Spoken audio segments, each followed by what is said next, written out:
What is deeply distressing is how people continue to act as if there is any meaningful economic movement other than the movement against the state. They continue to speak about variations in the fantasy structure of the state, as if there is some way to overcome the basic calculation problem and put forth a state action that will not create a fractal of new problems. If you can think of some form of state, it has probably been tried. Dictators justified by religion, heredity, or some secular ideology. Direct state management of the means of production. Government business sponsorship. Fascism, guildism, corporatism. Republicanism, direct democracy. Direct democracy would be like Prop 8, kill Socrates, elect Hitler. Mixtures of direct democracy and republicanism, such as the U.S. today. Parliaments with all types of electoral procedures have been tried, and they all fail because they cannot overcome the basic calculation problem. When a firm is formed, they are making a prediction about the structure of production. Even if their prediction is, quote, correct, close quote, and they create a product or service that is profitable, it is unlikely that they are completely correct.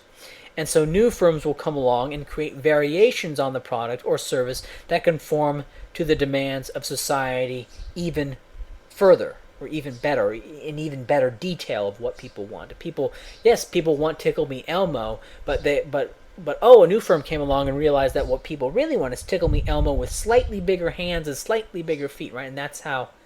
And so even if a firm makes a profit and we could say makes a correct prediction, it's not going to be totally correct. Right? There never was good government in the United States. Following the war against Britain, there was a state with dubious legitimacy and no traditional means of taxation, and a population of European immigrants who were suspicious of statism.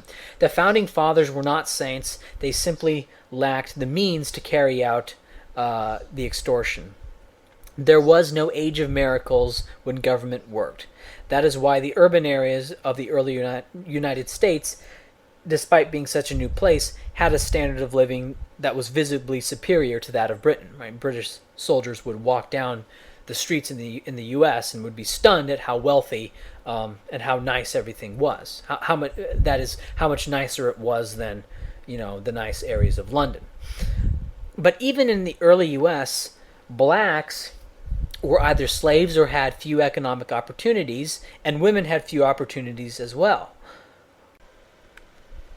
Even at the beginning, the great freedoms only applied to white males. Libertarians today are just baffled as to why there are so few black libertarians, and the answer is clear and obvious. The Founding Fathers either supported slavery or dragged their feet on the slavery issue. Perhaps it could be forgiven, as there needed to be consensus of the states to go to war against Britain, if immediately following the war, the Founding Fathers set to the task of ending slavery. But this did not happen. As it happened, the worst possible course was taken. Blacks were enslaved long past the first generation of the U.S., and then there was a civil war, and in order to prevent British intervention on the side of the Confederacy, Lincoln declared the slaves be freed in the states that seceded, though not in the states that remained in the Union.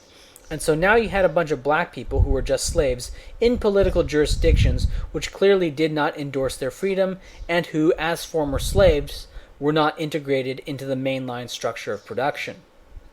And this former slave population has been the most reliably statist voting bloc. If it's pro-state, blacks are typically for it. Pro-domestic spending, pro-domestic regulation, pro-war, pro-religious laws. In the past, the Republican Party was more statist than the Democrat Party, and so the blacks voted Republican. Today the Democrat Party is more statist, and so the blacks vote Democrat. Except that among Democrats, blacks tend to be more socially conservative and more pro-war. The black voting bloc in the U.S. is, on aggregate, Bismarckian. They are not liberals. Now, the Republican Party is about what it was since Lincoln. But in those days, there was less confusion as to the desires of big business. There was the clear divide. The conservatives versus the liberals. The conservatives were pro-state and pro-big business. The liberals were pro-free market and for individual freedom in the social sphere. The liberals were what today are called libertarians. Unfortunately, the libertarians failed. They failed in the Civil War because With the Emancipation Proclamation, Lincoln turned what was originally a war over secession into a war over slavery. It is my opinion that there is a certain neurochemical type of the liberal.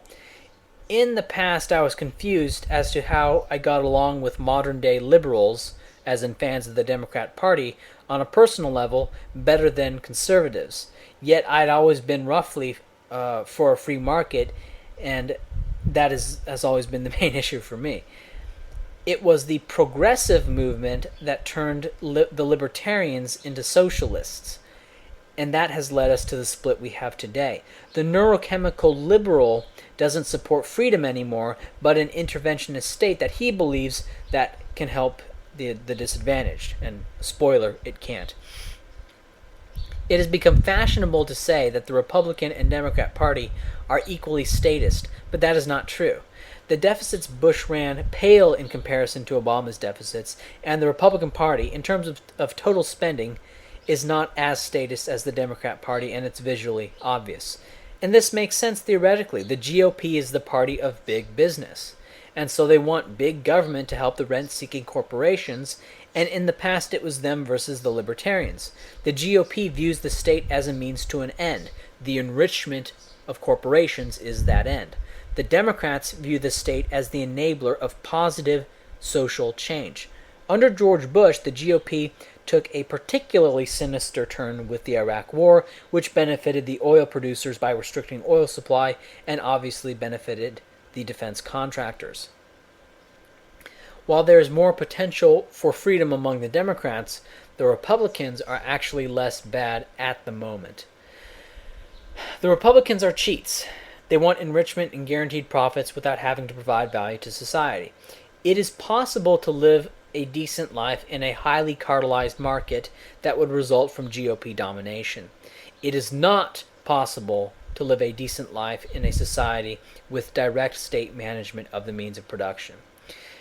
And so the prime opponent today of the movement are the socialists. Now, if you believe there are no socialists, let's take a look at the 10 planks of the Communist Manifesto. 1. The abolition of private property and the application of all rent to public purpose. The 14th Amendment of the U.S. Constitution in 1868 and various zoning, school, and property laws. Also the Bureau of Land Management. Also, people pay property taxes. Right? If you pay a property tax, all that is, that's just a rent. Right? You don't own the land, you rent it. Right? And the state will let you use the land as long as you pay them the rent. You're a renter, you don't own it. 2. The second plank is 2. A heavy progressive or graduated income tax. 3. Abolition of all rights of inheritance. Now we call it the federal and state estate tax, the estate tax, or reformed probate laws and limited inheritance via arbitrary inheritance tax statutes. 4. Confiscation of the property of all immigrants and rebels. Today, people are limited in how much money they can ship abroad, and that money is often still taxed. Also, if someone is labeled a terrorist, his property is confiscated. 5. Centralization of credit in the hands of the state by means of a national bank with state capital and an exclusive monopoly. We call it the Federal Reserve, which is a credit/debt system nationally organized by the Federal Reserve Act of 1913. All local banks are members of the Fed system and are regulated by the Federal Deposit Insurance Corporation, FDIC. 6. Centralization of the means of communication and transportation in the hands of the state.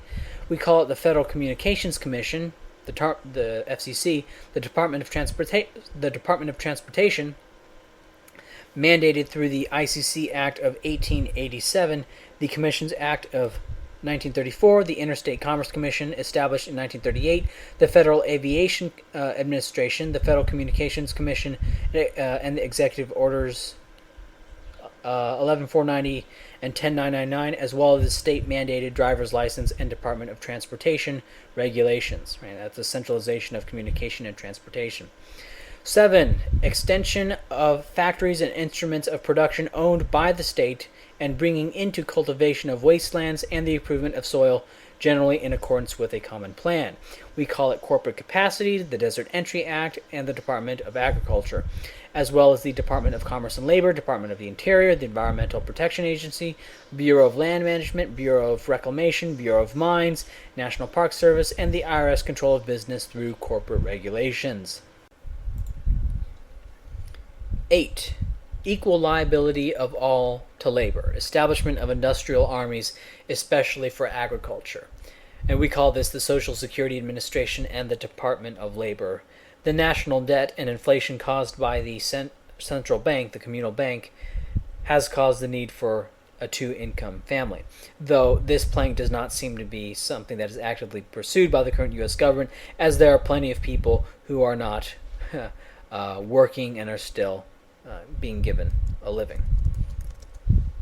9. Combination of agriculture with manufacturing industries, gradual abolition of the distinction between town and country by a more equitable distribution of the population over the country. And we call this the Planning Reorganization Act of 1949, though I believe this would and does occur on a free market and needs no central plan. Lots of people like living in the suburbs, right? And so they do so on a free market, and so this number 9 plank, I think, is happening, but I don't think it's a result of any state action. 10. Free education for all children in government schools. Abolition of children's factory labor in its present form. Combination of education with industrial production, etc., etc. People are being taxed to support what we call public schools, which train the young to work for the communal debt system. We also call it the Department of Education, the NEA, and outcome-based education. Now, socialism is such a broad term, but today the U.S. would be considered a socialist state according to the old theoretical socialists. They may not have approved of much of the corporatism, but by and large, socialism, broadly speaking, is already here. There has been an unfortunate influx of conservatives into the libertarian fold, and so today the Libertarian Party is being seen as a mere extension of the Republican Party, with many people who call themselves libertarians supporting closed borders, national IDs, and drug laws. And this is boosting their numbers in the short run, but is a recipe for long-run failure. And I would like to call myself a left libertarian. I really would, and I think that label would describe my views very aptly. And at a point, I was initially very attracted to them, but to the term left libertarian, and to an extent, I was attracted to left libertarianism generally. But these people tend to be mutualists, and some even anarcho-communists. To sum up left libertarians in 3 words: hateful, slanderous, and aggressive. They offer no historical or economic insights. They cavalierly lie about the Austrians, caricaturing them as vulgar capitalists. They also moralize far more than your typical fundamentalist Christian. So what movement of note is there? Well, it is depressingly small. We can rule out the Republicans and Democrats, the libertarians generally, the communists and anarchists. What we are left with is a small cadre of people who oppose the state and support freedom. This is the movement, the only movement. All else is mere revolution.